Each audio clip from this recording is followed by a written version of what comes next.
The Russian Orthodox Church abroad and the local churches, were they in communion with Serbia and Jerusalem? Updated. July 27th, by Subdeacon Nektarios, Massachusetts. Introduction. Within the last few years in the Orthodox Church in the United States, the question of what makes a church canonical has come to the surface. Many Orthodox Christians, catechumens, and inquirers are being told that in order to be considered a canonical church, one has to be in communion with the so-called local churches. In order to answer this question, we have to look to the fathers of the church. One such father who gives us insight into this matter is Saint Ignatius of Antioch. After he instructs us to separate from heretics, saying that ye should keep aloof from such persons and not to speak of them either in private or in public, his epistle to the Smyrnaeans teaches us where the canonical church is. 1. In chapter 7, Saint Ignatius teaches us, saying, "See that ye all follow the bishop, even as Jesus Christ does the Father, and the presbytery as ye would the apostles, and reverence the deacons as being the institution of God. Let no man do anything connected with the church without the bishop. Let that be deemed a proper Eucharist, which is administered, either by the bishop or by one to whom he has entrusted it.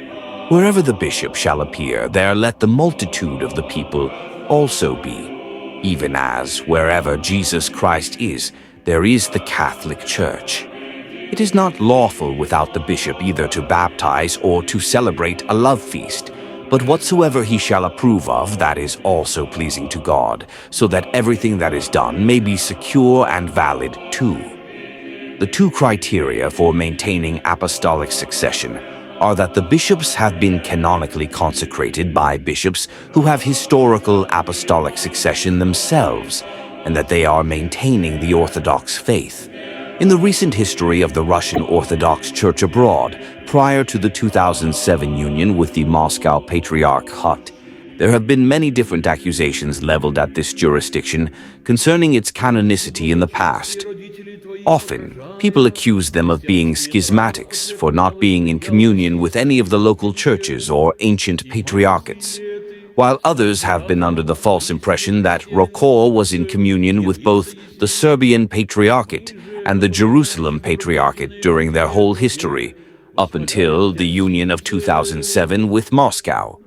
As many may also know, the Church abroad was for a long period of time in communion with the Greek Old Calendarist churches, to include both the Matthewites and Florinites at various points in time. This has given rise to historical revisionists who have denied that this communion existed, even though the historical documentation for these unions is plentiful. Many of these historical revisionists, who like to claim that the Greek Old Calendarist Church is schismatic for not being in communion with a local church, also like to embellish the history of the relationship between the Russian Orthodox Church abroad, the Serbian Patriarchate, and the Jerusalem Patriarchate, so that the ROCOR cannot be put in the same category as the Greek Old Calendarist churches. It is a historical fact that the Russian Church abroad was in communion with the Serbian and Jerusalem Patriarchate during its early history. However, that did not last as long as many revisionists would like us to believe, and of course, according to the logic of some, this would have made the ROCOR schismatic as well. To understand this history, we have to examine the historical evidence that exists concerning the Eucharistic relationships between the Russian Orthodox Church outside of Russia and the Serbian and Jerusalem Patriarchates. The Jerusalem Patriarchate. First, let us analyze the relationship between the Church abroad and the Jerusalem Patriarchate. To examine this history, we can look to the Moscow Patriarchate Postgraduate and Doctoral University of Saints Cyril and Methodius, and a doctoral dissertation that was entirely dedicated to the subject concerning the relationship between the ROCOR and the Jerusalem Patriarchate. This dissertation, entitled "The Activity of the Russian Ecclesiastical Mission in Jerusalem in 1948 to 1967 by Dr. Palamarenko, Evgeny Viktorovich, details at great length the relationship between the Church abroad and the Jerusalem Patriarchate. According to the detailed history by Dr. Viktorovich, until 1945, the Jerusalem Patriarchate maintained communion with representatives of the ROCOR without identifying them as schismatics or hindering their activities. There were isolated cases of the Jerusalem Patriarch not recognizing the heads of the mission, but overall, prayerful communion and the possibility of co-service were preserved until the historical visit of Patriarch Alexei I with a delegation from Moscow in 1945. Under the influence of the Moscow Patriarchate, the Jerusalem Patriarchate reconsidered its relationship with the representatives of the ROCOR in Palestine, delicately indicating to them the necessity of submission to the Moscow Patriarchate, while simultaneously ceasing prayerful communion with them and no longer allowing them to concelebrate in its churches. According to the memoirs of the pilgrim Alexandra Gavrilova, in 1946, the Russian Metochian was surrounded by a long and high stone wall, and the Trinity Cathedral towered in the middle of the square. Within the walls of the Metochian, there were two main gates and a small wicket in one corner, which were guarded by Palestinian sentries, perhaps because most of the Russian buildings were occupied by various government offices, or because the Metochion was a strategic point. According to her, the terrorists had previously tried to blow up the Trinity Cathedral, as evidenced by the damaged dome. Considering the presence of the REM, Russian Ecclesiastical Mission, under the jurisdiction of the ROCOR during the period of the British Mandate, it should be noted the positive role played by the church leadership abroad in the preservation of Russian church property under the mandatory administration. In 1948, in connection with the arrival of the RM, Russian Ecclesiastical Mission of the Moscow Patriarchate, and the disagreement with the latter on the part of the RM of ROCOR, the Russian church representation in Jerusalem, 100 years after its establishment, was divided into two wings, supporters and opponents of the Moscow Patriarchate. The following decades were associated with the sheer antagonism that Russian Orthodox Christians, both ordinary believers and representatives of the hierarchy, felt towards each other. The arrival of representatives of the Moscow Patriarchate, which radically renewed the composition of the Rame and the directions of its activities, marked the beginning of a new period of the Russian Orthodox presence in Palestine. 3. As we can see, the Jerusalem Patriarchate did maintain communion with the Russian Orthodox Church outside of Russia in 1945, and that the Church abroad was in no way considered schismatic by this Patriarchate. However, we have to further ask, how long did this communion last?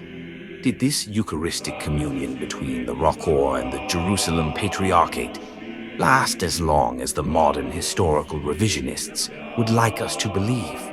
Dr. Viktorovich continues in his historical dissertation saying, an important event in the subsequent revival of the presence of the REM in Jerusalem, affiliated with the Moscow Patriarchate, was the visit of Patriarch Alexei I to Palestine in June 1945. The arrival of the Moscow Patriarch in Jerusalem opens a chain of events that were preparatory to the resumption of the service of the Moscow Patriarchate's REM in Palestine in 1948. Before his trip to the Middle East in 1945, Patriarch Alexei I informed the Council for the Affairs of the Russian Orthodox Church of his desire to visit a number of countries, the first on the list of which was Palestine, and also informed about the composition of the 7 persons selected to accompany him.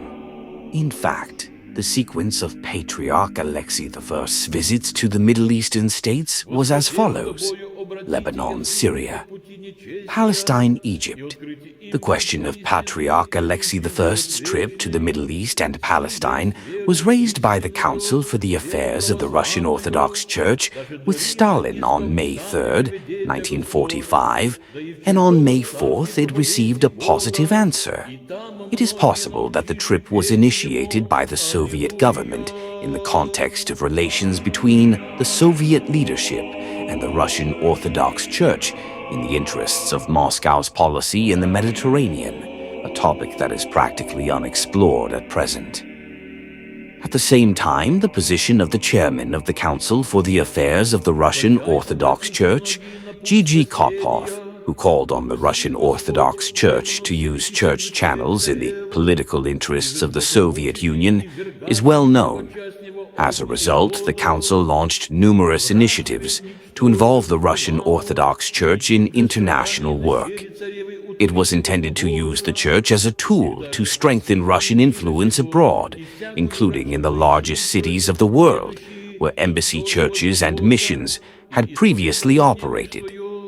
One of the reasons for Metropolitan Gregory Chukov visiting Syria, Lebanon, and Egypt, and later Palestine in December 1946 for talks with the primates of the local churches, was the intention of the country's leadership to exert influence on the Eastern Patriarchates, which, in the opinion of the Soviet authorities, enjoyed great influence in the Orthodox world.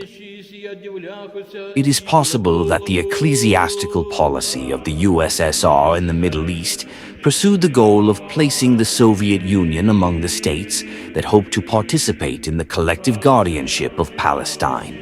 On May 24 and 25, 1945, Deputy Head of the Middle East Department of the USSR Ministry of Foreign Affairs, N.P. Ivanov, and other employees held a conversation and consultation with Patriarch Alexei I and his entourage in order to get acquainted with the countries of the Middle East, climate, communication routes, local customs and mores, etiquette, currency, and prices. On May 27, 1945, liturgy and a moleben were served at the Epiphany Cathedral in Moscow, and a farewell dinner was held at the Patriarchate. On May 28, 1945, at 3:30 a.m., a specially provided aircraft took off from Moscow. The month-long trip to the Middle East included only a 5-day stay of the delegation in Palestine from June 1 to June 5, 1945. During this time, Patriarch Alexei I was received by the British High Commissioner in Palestine, Lord Gort, and other dignitaries. He performed the blessing of water on the Jordan, visited the Gorny Monastery, and a number of other places. In a telegram to Moscow, Patriarch Alexei I reported that, in Jerusalem, the members of the delegation met with great attention from the Patriarch, the government, the clergy, and the people. At the same time, by order of the head of the ROCOR, Archimandrite Anthony Sienkiewicz, several churches in Jerusalem were closed so that the Patriarch could not visit them. As reported by Reuters, these measures caused outrage among the members of the Russian colony in Jerusalem, and Archimandrite Anthony's secretary asked for a personal meeting with Patriarch Alexei I to apologize for the behavior of the chief.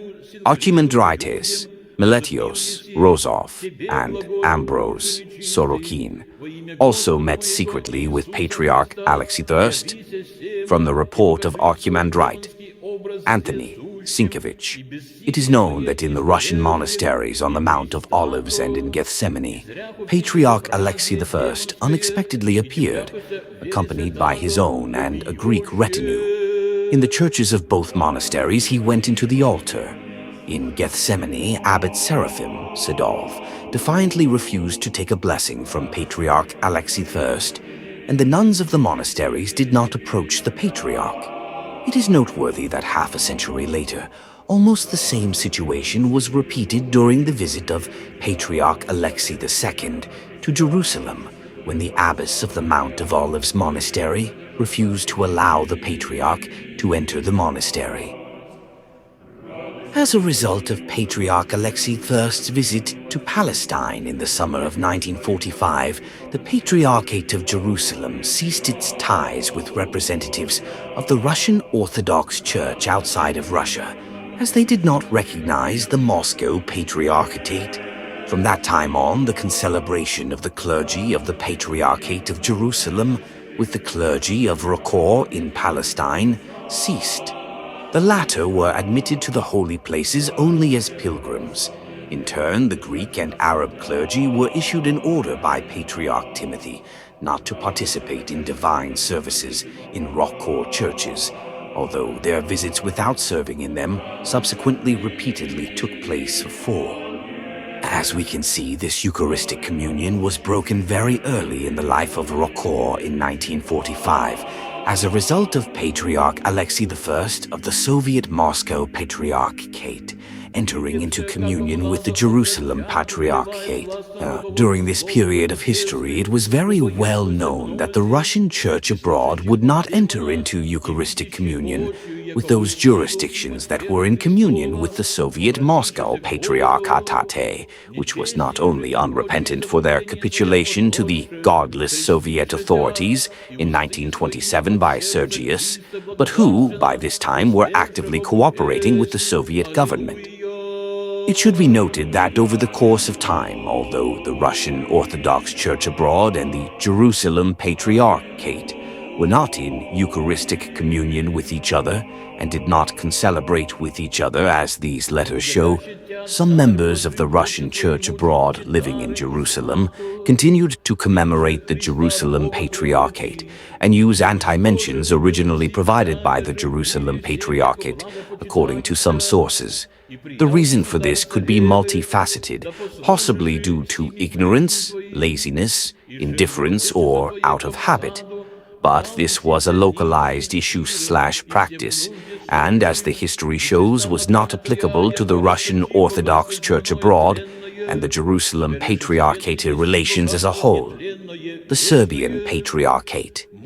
Just like the relationship between the Jerusalem Patriarchate and the ROCOR, many people also have developed a misunderstanding of the relationship between the Serbian Patriarchate and the Russian Orthodox Church abroad as well.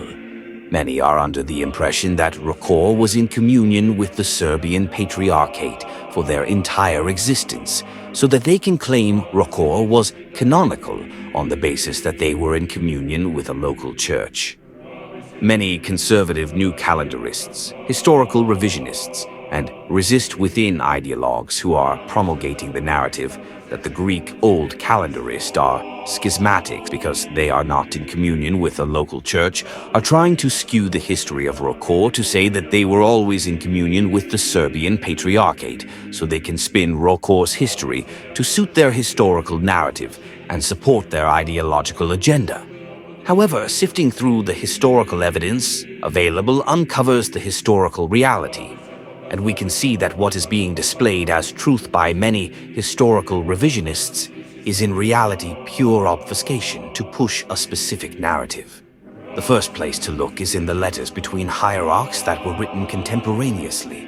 The first primary source historical material we will examine is a memorandum from Sergianist Metropolitan Benjamin Fedchenkov, who wrote Memo from Metropolitan Benjamin Fedchenkov, with proposals regarding the clerics of the Russian Church abroad in Yugoslavia. January 27, 1945. Note on Russian churches in Serbia. Glory to God, the Karlovac schism in Serbia has ended. The remaining leaders, Metropolitan Anastasius and three other bishops, fled to the Germans. The remnants of the Serbian emigration do not require special care, except for what is already provided by the Serbian Patriarchate. However, I believe that for the sake of maintaining ties with the Mother Church of Russia, and for clarifying the position of the Russian flock in Serbia, it is proposed through the Serbian Church to do the following. A. To commemorate after the Serbian Patriarch the name of the Patriarch of the Russian Church. B. For the clergy to renounce in writing the Karlovac Center, Metropolitan Anastasius and other bishops. C. and to ask the Serbian Church to definitively and decisively put an end to the Karlovac Schism.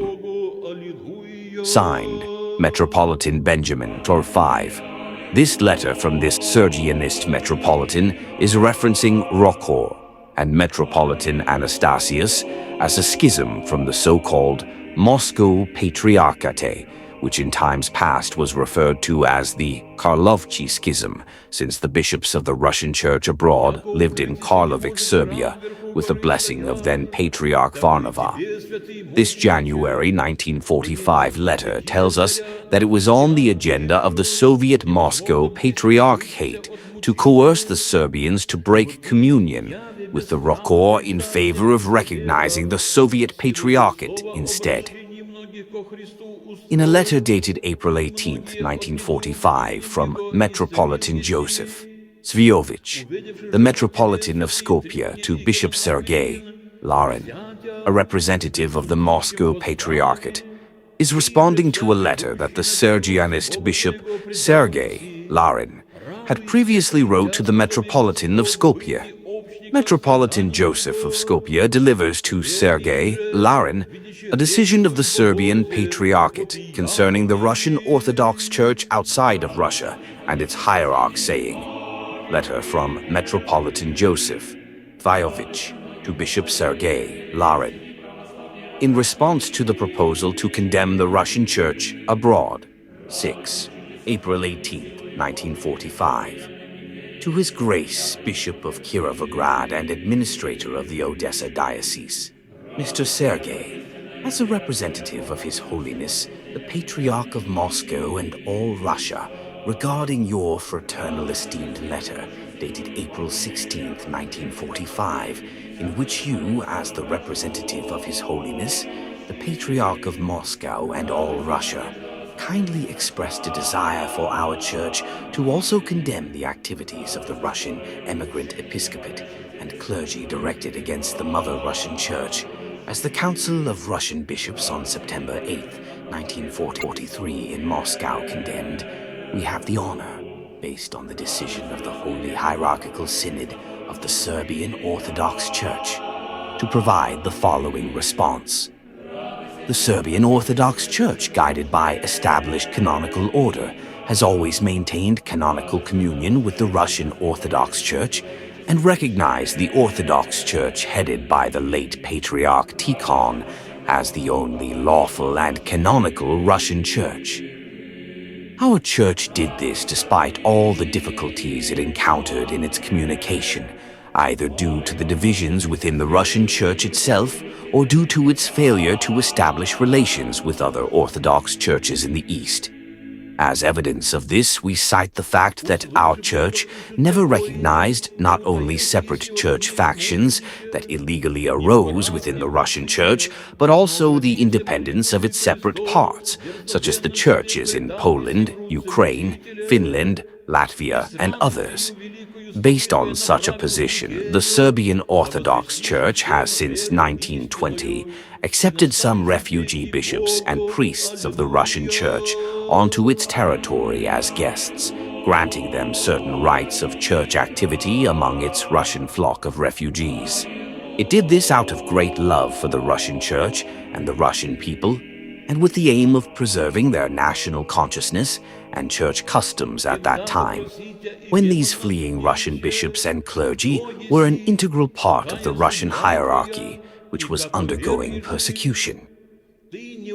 When the division occurred between the Patriarchal Church in Russia and the fleeing Russian hierarchy abroad, the Serbian Orthodox Church, starting from 1922, always endeavored and insisted on their reconciliation, did not wish to interfere in the internal affairs and disagreements of the Russian Church, especially since the Russian Church circumstances in Russia were not yet established and clarified due to the revolution. At that time, our Church found it challenging to comprehend the true church situation in Russia, because there were cases when even the Patriarch Tikhon, who had reposed in God, was condemned at local councils in Russia. Due to the state of affairs in Russia, some Orthodox churches in the East reached a point where they did not recognize the Tikhonite Patriarchate in Russia, as was the case, as far as we remember, with the Ecumenical Patriarchate itself.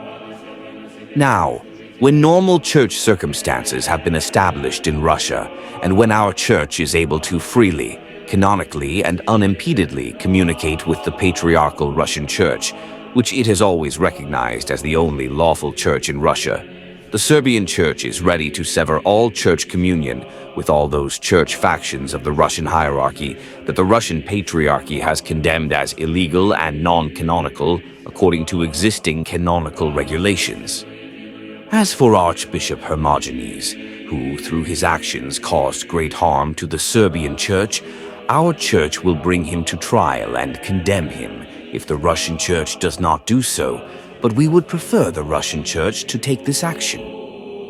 Based on the above, we request that the Russian Church kindly deliver its resolution, from which it will be clear which Russian hierarchs are specifically considered excommunicated as schismatics, with whom the Serbian Orthodox Church and all other autocephalous Orthodox churches must cease their canonical relations and church communion. When such a resolution is received, the Holy Hierarchical Synod will immediately cease all church communion with them and promptly inform the Holy Hierarchical Council about it. To your grace, a devoted brother and co-servant in Christ, for the chairman of the Holy Hierarchical Synod, Metropolitan of Skopje, Joseph. The Russian translation fully corresponds to the Serbian original and is certified by the signature and appropriate seal. Reverend Nikolai Alagic. As is clear in this preceding 1945 letter, the Serbian Patriarchate at this time is now changing their position on the canonicity and legitimacy of the Russian Orthodox Church outside of Russia in favor of the Soviet Moscow Patriarchate, despite previously having supported the ROCOR fully and having been in Eucharistic communion with them. In a response letter from Sergianist Bishop Sergei Larin to Metropolitan Joseph of Skopje, dated April 21st, 1945, the Moscow Patriarchate gets even stronger in their demands that the Serbian Patriarchate must immediately cease all communion with the Russian Church abroad, without any ambiguity in the matter. We can also see Bishop Sergei in true Soviet and Sergianist fashion, denying that there was any persecution of the Russian Orthodox Church during the period of the USSR, and also refers to the Russian Church abroad as schismatics, who separated from the so-called Mother Church. It is this same narrative today that many of these conservative new calendarists are pushing as part of their renovationist history. In this lengthy letter, Soviet MP Bishop Sergei Larin writes to Metropolitan Joseph of Skopje, letter from Bishop Sergei Larin, to Metropolitan Joseph Svayevich and the Synod of the Serbian Church, demanding the termination of relations with the Russian Orthodox Church abroad. 7. April 21st, 1945. Having received your Grace's fraternal letter, I could not help but notice some ambiguity in its presentation. Your Eminence mentioned that the Serbian Orthodox Church provided support to Russian hierarchs emigrants whom, in your opinion, were an integral part of the Russian Orthodox Church undergoing persecution. What persecution of the Church in Russia, USSR, are you writing about? The Russian Orthodox Church as a whole did not experience any persecution. In this case, Your Eminence relied on the emigrant and other hostile Russian press, which, as a representative of His Holiness, the Patriarch of Moscow, I cannot but regret. Your Eminence was pleased to outline in the following manner the formation and separation from the Mother Church of the so-called Archbishopric Synod in Sremski Karlovci. When the division occurred between the Patriarchal Church in Russia and the fleeing Russian hierarchy abroad, the Serbian Orthodox Church, starting from 1922, always endeavored and insisted on their reconciliation. In my understanding, reconciliation can only be between sister churches of equal status, not between the Mother Church and a self-styled assembly of schismatics who have arbitrarily separated from it. We cannot but regret that the Serbian Orthodox Church officially supported our schismatics of the emigrant hierarchy and its central organ, the so-called Archbishopric Synod. In my letter of April 16th of this year, I had the honor to inform Your Eminence and very clearly state which emigrant bishops we consider to be in schism with the Russian Church. Firstly, Metropolitan Anastasius Gribanovsky, and secondly, all the foreign hierarchs emigrants included in the jurisdiction of the so-called Archbishopric Synod. The Russian Orthodox Church hopes that Your Eminence, Your Grace, and the Holy Synod of the Serbian Orthodox Church, in accordance with the expression of your will in your esteemed letter of April 18th of this year, will sever all canonical and Eucharistic communion with the so-called Archbishopric Synod as a whole, and with Metropolitan Anastasius Gribanovsky, in particular as schismatics, as well as with their followers both in Yugoslavia and in all countries wherever they may be.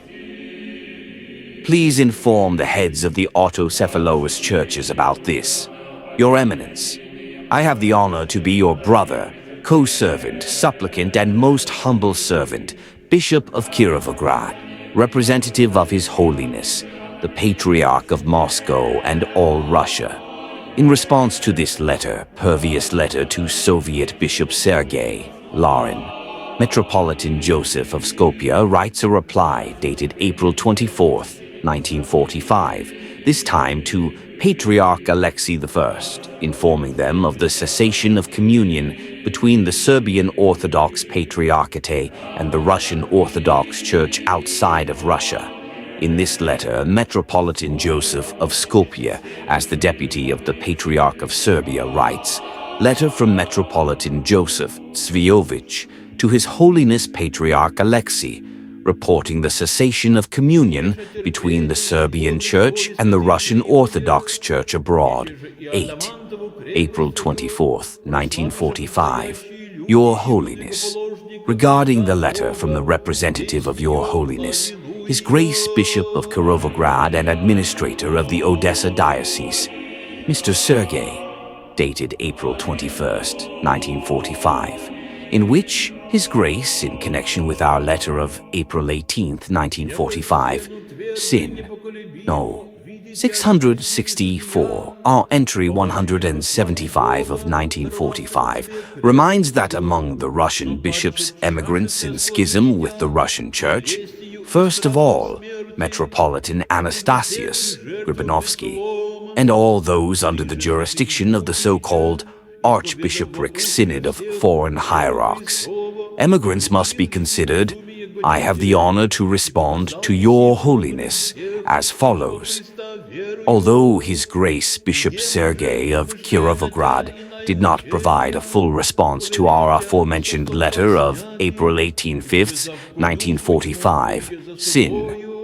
No, 664, entry 175 of 1945, as he did not convey the resolution of the Council of Bishops of the Russian Orthodox Church in 1943, from which not only the names of Russian bishops emigrants could be seen, but also the canonical reasons based on which these hierarchs were recognized as schismatics. At the time, the Holy Hierarchical Synod of the Serbian Orthodox Church nonetheless takes note of the statement of His Grace, Bishop Sergei of Kirovograd, as a statement made on behalf of the Russian Church, and terminates all canonical and Eucharistic communion with Metropolitan Anastasius and those Russian bishops emigrants who are under his jurisdiction, or under the jurisdiction of the so-called overseas Russian Archbishopric Synod, which was condemned by the Russian Orthodox Church. This question in its entirety will be presented for final consideration and determination to the Holy Hierarchical Synod of the Serbian Orthodox Church, as this issue may be the subject of discussion not only in our church, but also in other autocephalous Orthodox churches, before whom these condemned bishops may have the opportunity to provide their explanations. Your Holiness, in Christ's love, a supplicant and devout admirer, deputy of His Holiness, the Patriarch of Serbia, Metropolitan of Skopje, Joseph. In this final letter, it is made abundantly clear that Eucharistic communion with the Serbian Patriarchate and the Russian Orthodox Church outside of Russia was ended in the spring of 1945. In another memorandum from the Patriarchates of Moscow, Antioch, and Jerusalem, threatened the Russian Orthodox Church abroad with ecclesiastical judgment for ROCOR's so-called schism from the Soviet Moscow Patriarchate. This letter reads, Memorandum of the Patriarchs of Moscow Alexei, of Alexandria Christophoros, of Antioch Alexander, and of Jerusalem Timotheos regarding the attitude toward the Russian Orthodox Church abroad. 9. After June 14, 1945, a portion of the Russian church hierarchy, which emigrated in 1920 from Russia under the leadership of Metropolitan Antony, while abroad, separated from the mother Russian church and organized an independent Supreme Church administration in Sremsky Karlovci. After a series of admonitions, the locum tenens of the Patriarchate, Metropolitan Sergius, in 1930, imposed a prohibition on this church group, led after the death of Metropolitan Antony by Metropolitan Anastasius. During the last war with Nazi Germany, the majority of hierarchs and clergy of this Karlovac orientation openly sided with Hitler and offered public prayers for his victory. In the near future, the Moscow Patriarchate will appeal to the Karlovci community with a final call for their return to the fold of the Mother Church. And upon those who remain deaf to this call, will declare ecclesiastical judgment for the schism committed and for betrayal of the common Christian cause in the fight against fascism. Alexei, Patriarch of Moscow and all Russia, fully agree with the sentiment of this address. Alexander III, Patriarch of Antioch and all the East, Timotheos, Patriarch of Jerusalem. As we can see from the historical evidence, it is clear that the Russian Orthodox Church outside of Russia was not in communion with the local churches for the majority of their existence. What is also noteworthy regarding all these events concerning the world, Orthodox Patriarchates breaking communion with the Russian Church abroad, is that this is all taking place in the spring and summer of 1945 and recognizably under the direction and influence of the Soviet Moscow Patriarchate and the government of the USSR. Another aspect that we need to look at is the internal historical evidence from within the Russian Church abroad concerning their Eucharistic communion with other Orthodox churches.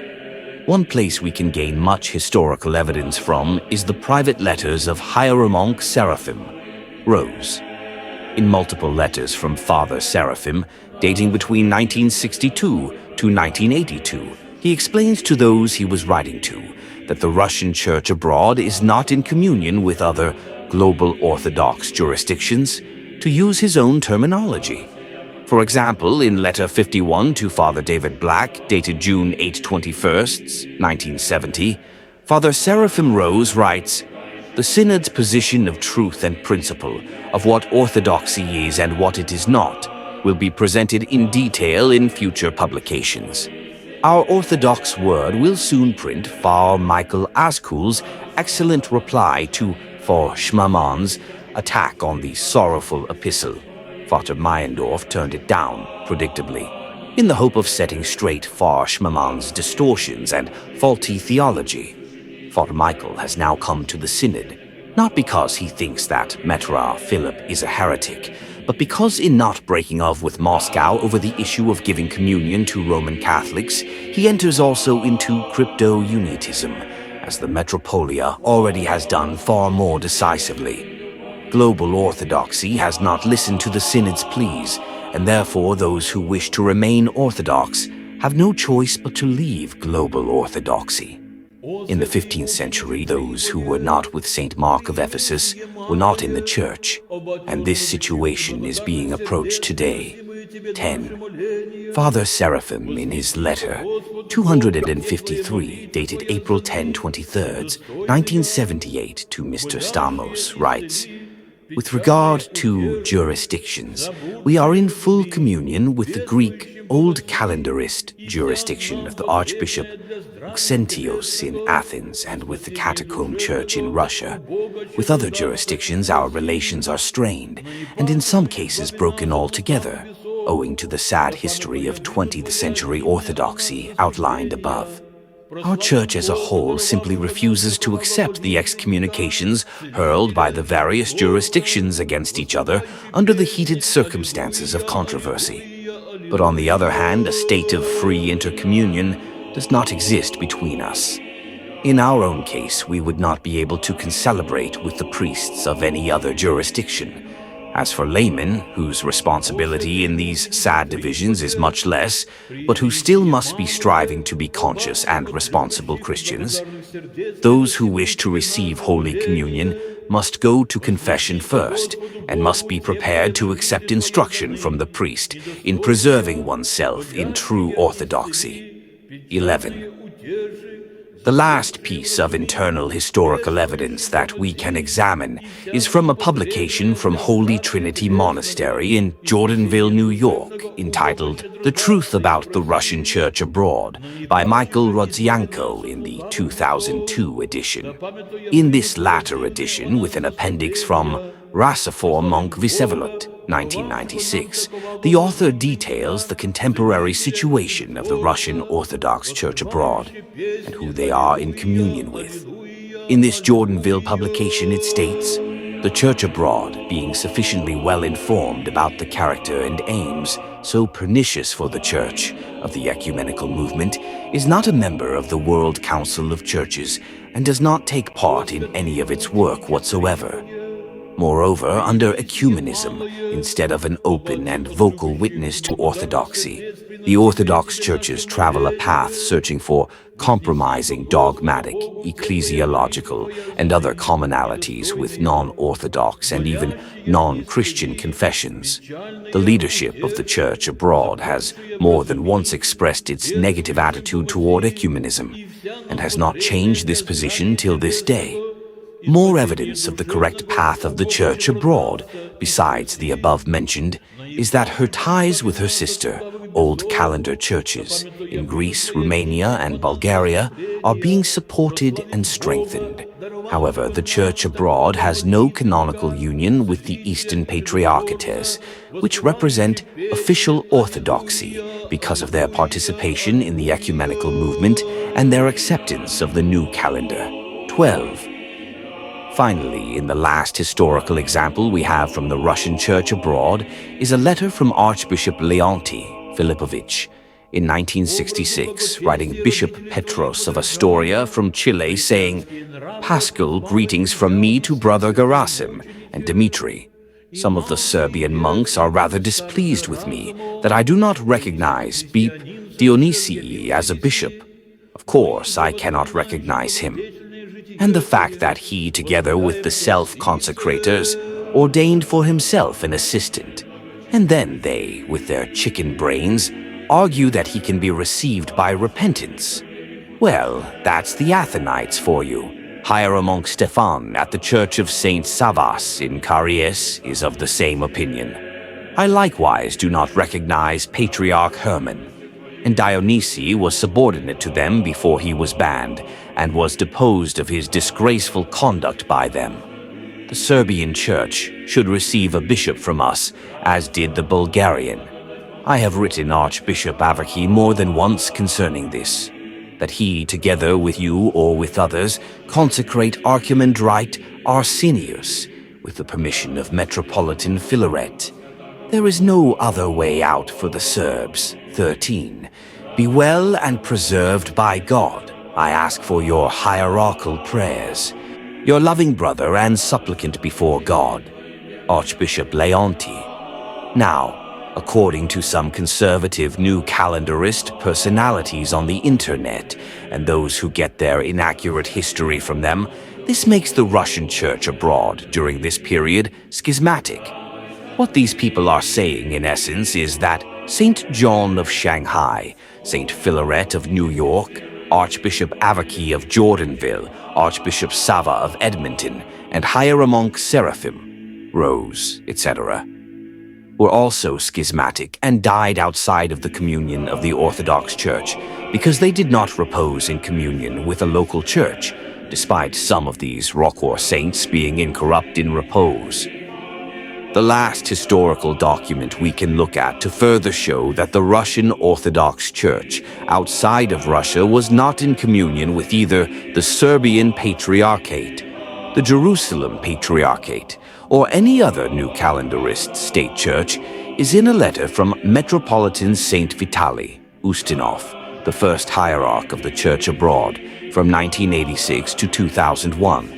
In this official letter, published in the year 2000 in the official publication of Holy Trinity Monastery, Jordanville, entitled Orthodox Life, we can read the official position of ROCOR from the first hierarch at that time, which states, "We must ourselves understand and also declare for all to hear that since 1927, when Metropolitan Sergius signed his lamentable declaration, and up to the present day, our Russian Orthodox Church outside Russia has not had and does not have any communion in prayer with the Moscow Patriarchate, which is nothing other than the uncanonical creation of the former Soviet regime.